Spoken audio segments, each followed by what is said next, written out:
तो तुम लोग जो है आज संस्कृत में पहला पाठ पढ़ रहा है और उसका पहला पाठ का नाम क्या है?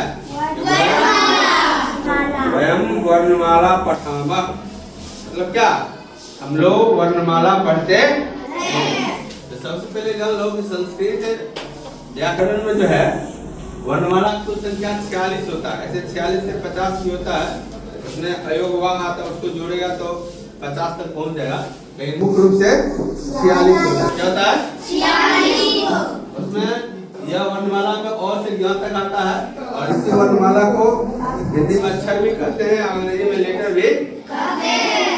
संस्कृत में मुख्य रूप से दो प्रकार है, स्वर वर्ण और व्यंजन वर्ण। अब स्वर वर्ण जो है इसके उच्चारण जान लो कि वैसा वर्ण जिसका उच्चारण जो है स्वतंत्र रूप से होता है। क्या होता है? स्वतंत्र रूप से। स्वतंत्र रूप का सीधा मतलब है कि वैसे वर्ण जिसके उच्चारण में किसी अन्य वर्ण का मदद नहीं लिया जाता। अन्य वर्ण का मदद नहीं लिया जाता, उसको क्या कहते हैं? स्वर वर्ण। तो स्वर वर्ण की संख्या जो है ना, कुल संख्या कितना है? 13। स्वर वर्ण की संख्या कितना है? 13। इसमें देख रहा है अ, आ, ई, ओ, ऊ, ए, ओ, री।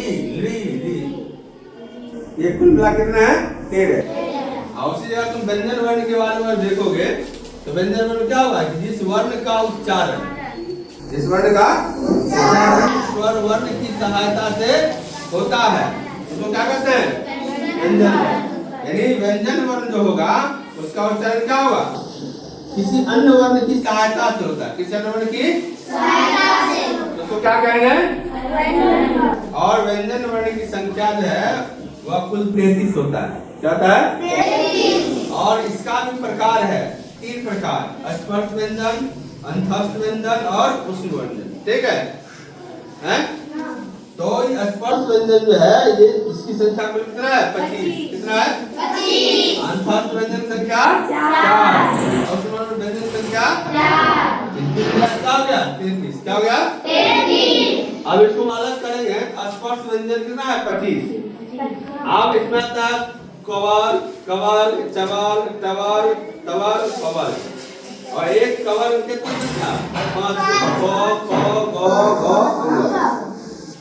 चवल में चो, छो, जो, या टो, ठो, डो, हो गया टवल। क्या हो गया? तो, थो, धो, नो। क्या हो गया? टवल। पो, बो, मो। क्या हुआ? तो हम जैसे तुमको पूछेंगे कभी कि पवल का पहला अक्षर क्या है, क्या कहेगा?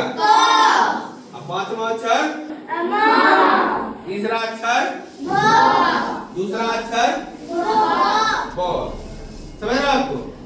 जखनी पवर की बात आएगा, जखनी पवर से वर्ण की बात आएगा तो इसका वर्ग वाला आ जाएगा।